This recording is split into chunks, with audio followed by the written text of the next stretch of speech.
لو كنت فاكر إن قوة الجيش المصري زي زمان يعني كام دبابة وطيران بيطلع في العروض العسكرية وخلاص، فاسمح لي أقولك أنت محتاج تراجع معلوماتك.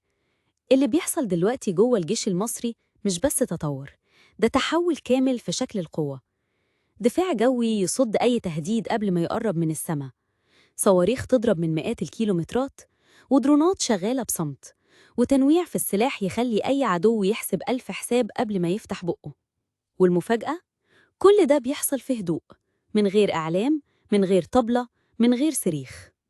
ولو الكلام ده شدك وعايز تتابع الحكايات اللي بتحصل ورا الكواليس، يبقى اعمل لايك للفيديو واشترك في القناة وسيب لي رأيك في الكومنتات عشان نكمل سوا وندخل أعمق في الملفات اللي الإعلام مش بيقولك عنها حاجة. الجيش المصري لسه مستلم واحدة من أخطر منظومات الدفاع الجوي في العالم، اسمها HQ-9B. المنظومة دي جاية من الصين، ومش أي منظومة. دي تقدر تشتبك مع الطيارات الحربية والصواريخ وحتى الدرونز من مسافة توصل ل 300 كيلومتر. يعني قبل ما الخطر يوصل، الجيش بيكون شافه وحدد مكانه وطلع عليه صاروخ وهو لسه في الهواء. المنظومة دي تعتبر نسخة مطورة من الباتريوت الأمريكي، بس معمولة بتكنولوجيا صينية وسعرها أقل ومداها كبير جداً.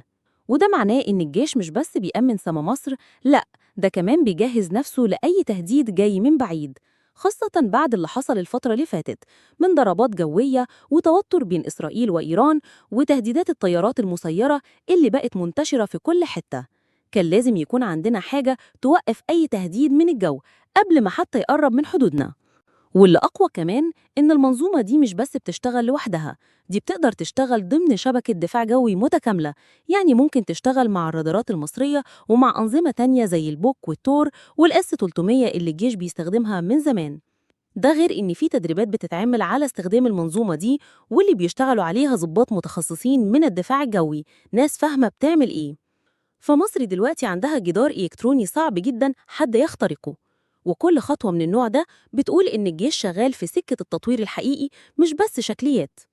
الموضوع مش بس سلاح جديد، ده رسالة واضحة لأي حد ممكن يفكر يهدد أمن مصر. HQ-9B معناها إننا دخلنا مستوى تاني من الردع، يعني مش بنستنى الخطر يوصل عندنا، إحنا بنصده وهو لسه في السماء.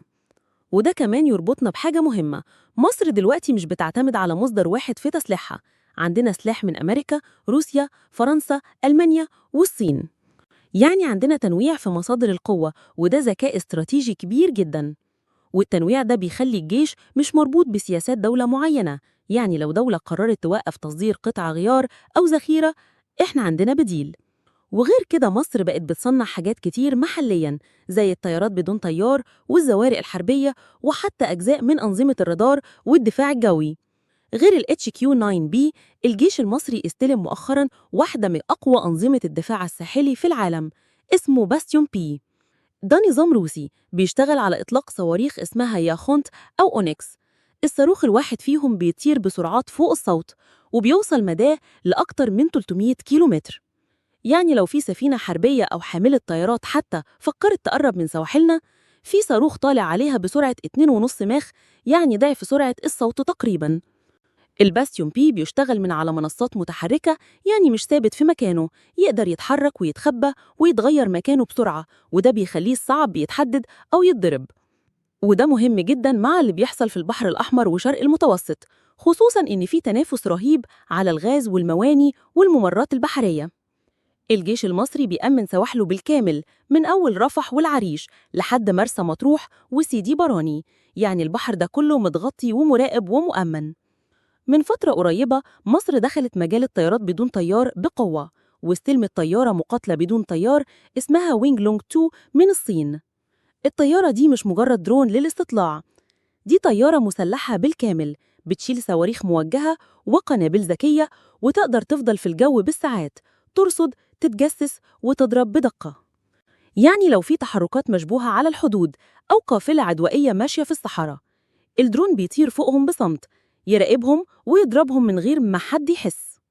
ومش بس كده، مصر كمان بدأت فعلياً تصنع الدرونز دي محلياً في مصانع الهيئة العربية للتصنيع، وفي تعاون مع دول زي باكستان وجنوب أفريقيا.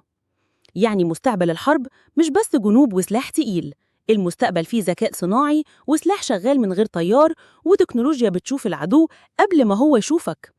ودي مش أول مرة، مصر قبل كده جابت الطيارة التركية بايراكدار واستخدمتها في مناورات وبتشتغل على تطوير درونات محلية خاصة بيها.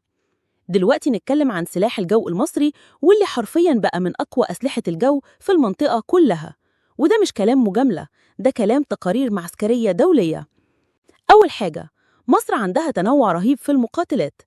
عندك ال F-16 الأمريكية واللي بتخدم في مصر من سنين بس لسه بتتطور وتتحدث.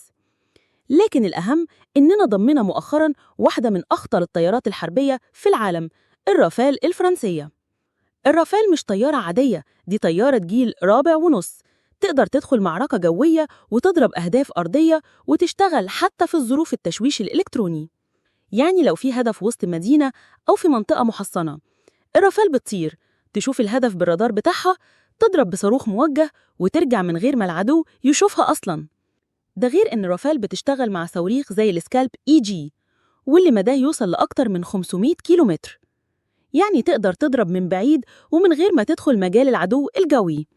والرافال ما وقفتش عند الرافال، لأ، عندك كمان الطيارة الميت 29 الروسية وطيارات التدريب القتالي زي ال L-15 الصينية، وبتجهز لاستلام النسخ الأحدث من السوخوي 35 أو بدائل تانية بنفس المستوى. يعني سلاح الجو المصري بقى شبكة كاملة فيها السرعة والدقة والتنوع والردع. مصر عندها ترسانة صاروخية مش بيعلن عنها كتير، لكن المؤكد إن في شغل بيتعمل في صمت من سنين. في صواريخ اسمها سكوت بي وسكوت سي، دول اتجابوا من زمان وبيتحدثوا حالياً عشان يوصلوا لمدى فوق ال 500 كيلومتر. في كمان صواريخ اسمها النجم الصاعد، ودي كانت جزء من مشروع تطوير مصري داخلي مع التعاون مع كوريا الشمالية من أكتر من 20 سنة، بس توقف الإعلان عنه فجأة والناس افتكرته اتلغى. لكن اللي حصل إن مصر كملت تطوير المنظومة دي في سرية، والمصادر بتقول إن في نسخ من الصواريخ دي دلوقتي بتوصل ل 700 أو حتى 1000 كيلومتر مدى. يعني تخيل صاروخ ينطلق من وسط سيناء أو من الصعيد ويوصل لقلب أي قاعدة عسكرية في تل أبيب أو حيفا في دقايق. والموضوع مش بس المسافة، الصواريخ دي بقت بتتجهز برؤوس شديدة الانفجار، ودقة التوجيه بتتحسن كل سنة، خصوصاً بعد دخول تقنيات GPS وتوجيه بالليزر والرادار. واللي أقوى من كده إن في معلومات بتقول إن مصر شغالة على تطوير منصات إطلاق متحركة، يعني الصاروخ بيتنقل وبيطلقها من أماكن مختلفة، وده بيصعب على أي عدو إنه يتوقع الضربة جاية منين. يعني لما تجمع كل اللي قلناه، دفاع جوي بيغطي السماء، صواريخ بتوصل لآلاف الكيلومترات، طيارات مقاتلة من أقوى ما يكون، ودرونات ذكية بتشتغل في صمت، وجيش بيطور نفسه كل يوم بهدوء وبعيد عن الدوشة. مصر النهاردة مش بس بتحمي حدودها، مصر بقت عندها قوة ردع أي حد يفكر يقرب. وده مش كلام إنشائي، دي أرقام وصفقات وتكنولوجيا موجودة على الأرض، وعندك جيش بيتحرك بخطة مش بالعشوائية. فلو عجبتك التفاصيل دي ما تنساش تدعم الفيديو بلايك أو شير، وسيب لي رأيك تحت.